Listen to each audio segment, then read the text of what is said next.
하루를 말씀이신 예수 그리스도로 시작하여 주님의 선한 인도함을 받는 귀한 날 되기를 주님의 이름으로 간절히 축복합니다. 먼저 예수 그리스도를 통해 나의 하나님께 감사합니다. 이는 여러분의 믿음이 온 세상에 널리 알려졌기 때문입니다.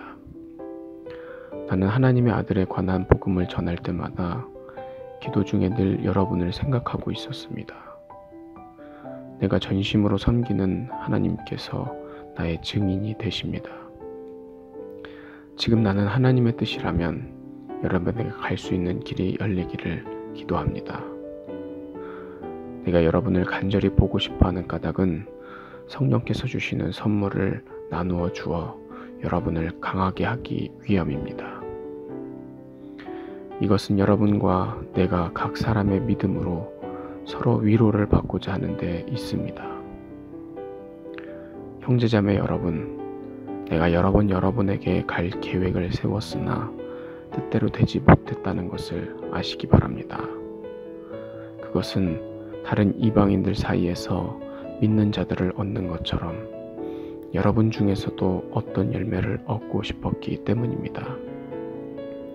나는 그리스도인이든지 미개인이든지 지식인이든지 문맹인이든지 가리지 않고 어느 누구에게나 복음을 전할 책임이 있습니다. 그래서 로마에 있는 여러분에게도 복음을 전하기를 간절히 바라는 것입니다. 나는 복음을 부끄러워하지 않습니다. 그것은 이 복음이 유대인에게로부터 시작해서 이방인들에 이르기까지 모든 믿는 사람을 구원에 이르게 하는 하나님의 능력이기 때문입니다. 하나님께서 주시는 의가 복음의 계시가 되었습니다. 성경의 의는 믿음으로 인하여 살 것이다 라고 기록되어 있듯이 하나님께로부터 오는 의는 처음부터 끝까지 믿음으로 얻을 수 있는 것입니다.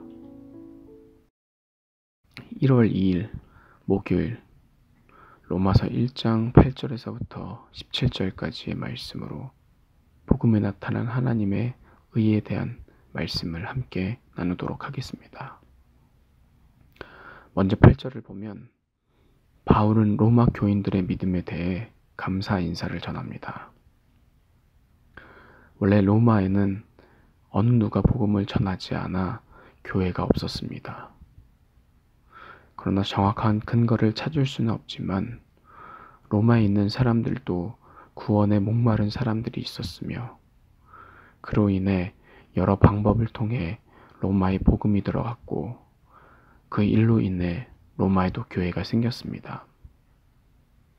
그런 로마 교회에는 특별히 사도나 딱히 신앙의 지도자가 없었고 또 바울 자신과 베드로를 통해 복음이 전해지지 않았음에도 불구하고 복음으로 교회가 생긴 것에 대해 너무나 기특하고 자랑스러웠습니다.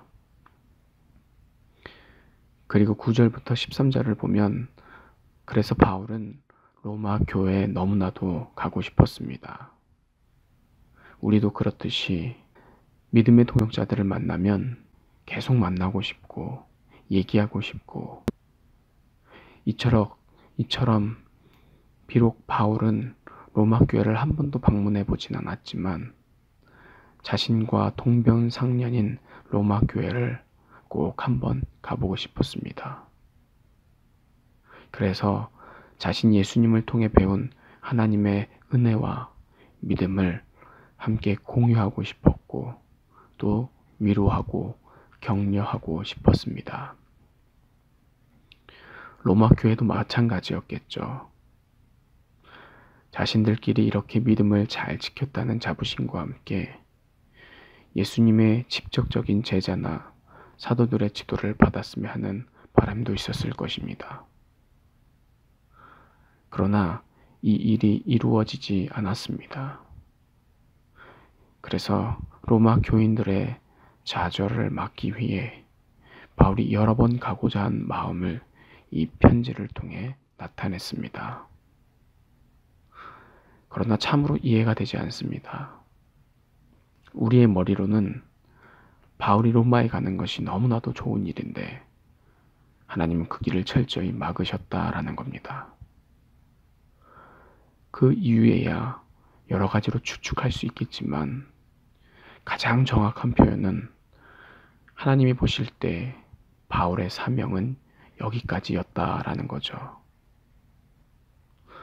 잠언 16장에 있는 말씀처럼 사람이 아무리 자기 길을 계획하더라도 인도하시는 하나님의 손길이 없다면 우리의 모든 건 다 불가능하다라는 것입니다. 그것이 아무리 쉽고 아무것도 아니라 할지라도 우리 모두는 다 하나님의 계획 안에 있기 때문에 하나님의 도움이 없이는 단 하루도 살 수 없다라는 것입니다. 여러분, 우리도 마찬가지입니다. 내 삶에 나를 볼 때에는 가장 좋은 일이고 이것만큼은 꼭 응답해 주셔야 하는데 하나님은 꼭 그것을 거절하시고 아니라고 우리를 다른 방향으로 인도하실 때가 종종 있습니다. 그럴 때 오늘의 본문의 말씀을 기억하십시오. 하나님의 선택은 후회하심이 없으시고 실수가 없으시며 한 번도 틀리지 않았기 때문에 내가 억지를 부린다거나 때를 써서 되는 것도 아니고 내 인생에 있어서 가장 지혜로우시고 완벽하신 하나님의 말씀에 순종할 수 있는 사람이 되는 것, 이것이 진정한 믿음이 있는 사람입니다.